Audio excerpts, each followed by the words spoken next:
नमस्कार। History by captain doctor Rajendra J Mann Singh.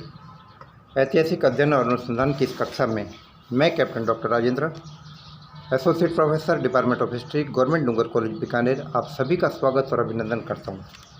विद्यार्थियों, मेरी आज की कक्षा का संबंध राजकीय डूंगर महाविद्यालय बीकानेर के बीए पाठ प्रथम के प्राचीन भारतीय इतिहास के अध्ययन से संबंध रखने वाले विद्यार्थियों से है। और विद्यार्थियों, अध्ययन की श्रृंखला के अंतर्गत आज मैं आपसे बात करने वाला हूँ एक ऐसे राजवंश के इतिहास के बारे में, एक ऐसे राजवंश की उपलब्धियों के बारे में और उससे जुड़े हुए विविध तथ्यों के बारे में। यह राजवंश, विद्यार्थियों, एक ऐसा राजवंश था जिसे भारतीय इतिहास का प्रथम ब्राह्मण राजवंश कहा जा सकता है। जैसा कि हमें ऐतिहासिक स्रोतों से ज्ञात होता है कि लगभग 185-84 ईसा पूर्व में ब्राह्मण सेनानी पुष्यमित्र शुंग ने अंतिम मौर्य सम्राट वृषद्रथ की हत्या उस समय की जबकि वो अपनी सेना का वार्षिक निरीक्षण कर रहा था। तो विद्यार्थियों, एक ऐसा सेनापति जो सेना के सामने सम्राट की हत्या कर रहा है और इसके बावजूद सम्राट बन रहा है और सेना करतल ध्वनि से उसका स्वागत कर रही है, तो इसका मतलब ये मानिए कि अंतिम मौर्य सम्राट वृषद्रथ की नीतियाँ और उससे पहले के पूर्ववर्ती मौर्य राजाओं की नीतियों के कारण मौर्य साम्राज्य तेजी से पतन के गर्त की तरफ चला आ रहा था और सैनिकों में असंतोष था और अन्य बहुत सारे कारण थे। ये सभी ऐसे कारण थे जिसने कि पुष्यमित्र शुंग के नेतृत्व में हिंदुस्तान के प्रथम ब्राह्मण साम्राज्य के निर्माण का रास्ता तैयार किया।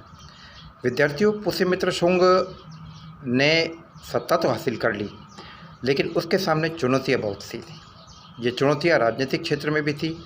ये चुनौतियाँ सामाजिक और धार्मिक क्षेत्र में आने वाले उन परिवर्तनों के परिणामस्वरूप भी पैदा हुई जो उस दौर की परिस्थितियों के परिणाम स्वरूप पैदा हुए थे।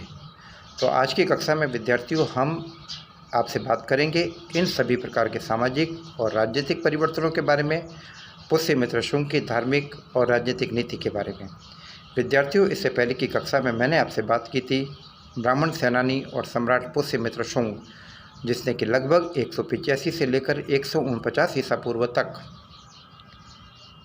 मगध के सिंहासन पर अपना राज्य कायम किया और जिसका मुख्य केंद्र रहा पाटलिपुत्र। विद्यार्थियों, एक ऐसा सेनानी, एक ऐसा सम्राट पुष्यमित्र शुंग जो कि अपनी धार्मिक नीति के कारण भी इतिहासकारों के मध्य चर्चा का विषय बना रहा। इन सभी बातों का विश्लेषण मैंने आपसे इससे पहले की कक्षा में किया था। आज की कक्षा में विद्यार्थियों, मैं आपसे बात करूंगा पुष्यमित्र शुंग के समय में हुए यवन हमलों के बारे में। विद्यार्थियों, पुष्यमित्र शुंग के समय में दो बड़े यवन हमलों की हमें जानकारी मिल रही है और पहले हमले का उल्लेख हमें उस दौरान मिलता है कि जब पुष्यमित्र शुंग अपनी नवोदित सत्ता को मजबूत करने में लगा हुआ था, और दूसरा हमला उस समय हुआ जबकि शुंग साम्राज्य की नींव मजबूत हो गई थी और ये पुष्यमित्र शुंग के अंतिम दिनों में हुआ था। इस हमले का नेतृत्व पुष्यमित्र शुंग के पोते वसुमित्र ने किया था।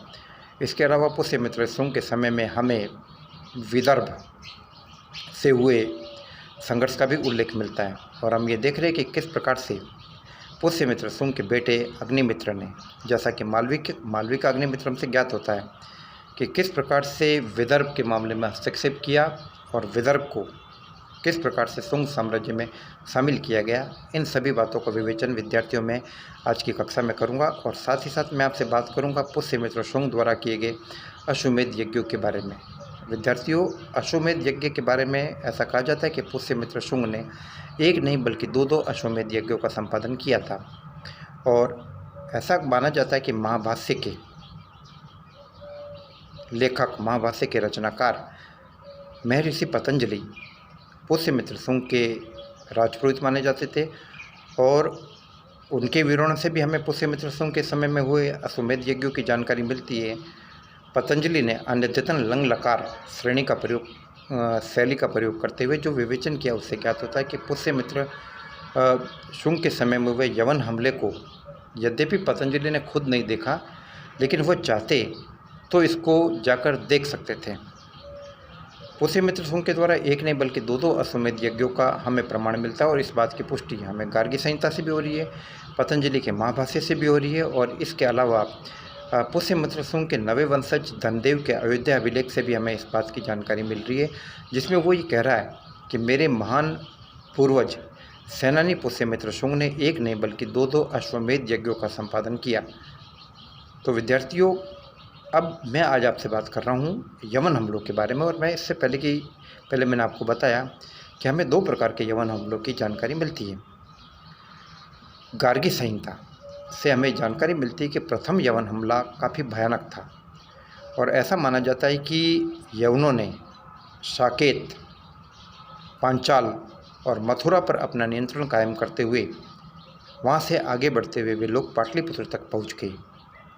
लेकिन विवरण यह भी बताता है कि यवन पाटलिपुत्र में एंटर नहीं हो पाए और पुष्यमित्र शुंग ने उनको वहीं पर रोक दिया।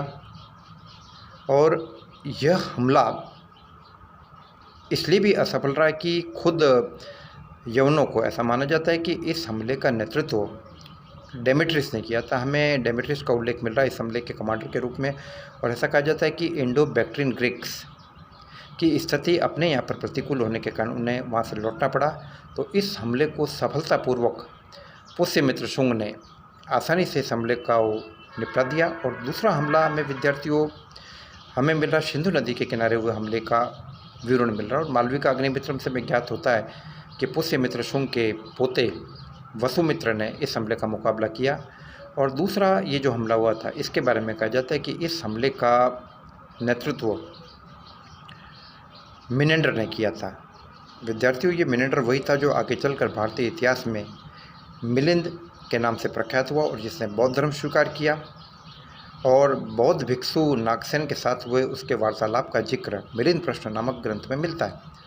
तो ये हमें दो प्रकार के हमले हुए इसकी हमें जानकारी मिल रही है और यह एक अत्यंत महत्वपूर्ण स्रोत है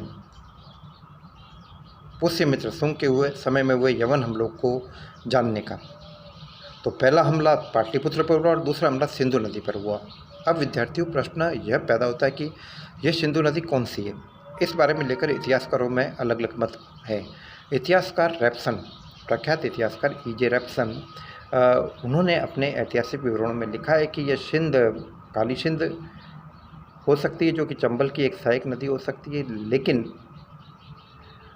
इतिहासकार R.C. मजूमदार ने स्पष्ट रूप से यह माना है कि यह नदी काली सिंध या कोई सहायक नदी नहीं थी, बल्कि यह मुख्य सिंधु नदी थी जो इंडस क्षेत्रों में बहती थी।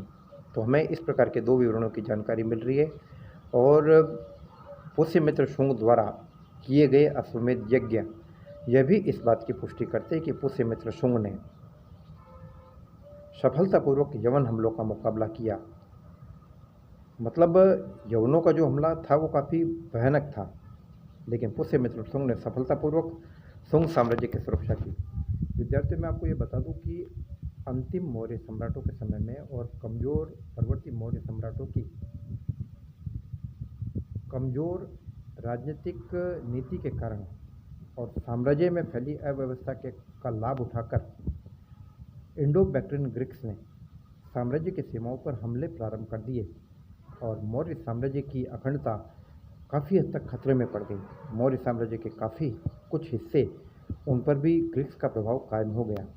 तो यही कारण था कि सेना में भी असंतोष था और सेना के इसी असंतोष का फायदा सेनानी पुष्यमित्र शुंग ने उठाया और जिसके परिणाम स्वरूप उसे शुंग साम्राज्य को कायम करने में काफ़ी मदद मिली।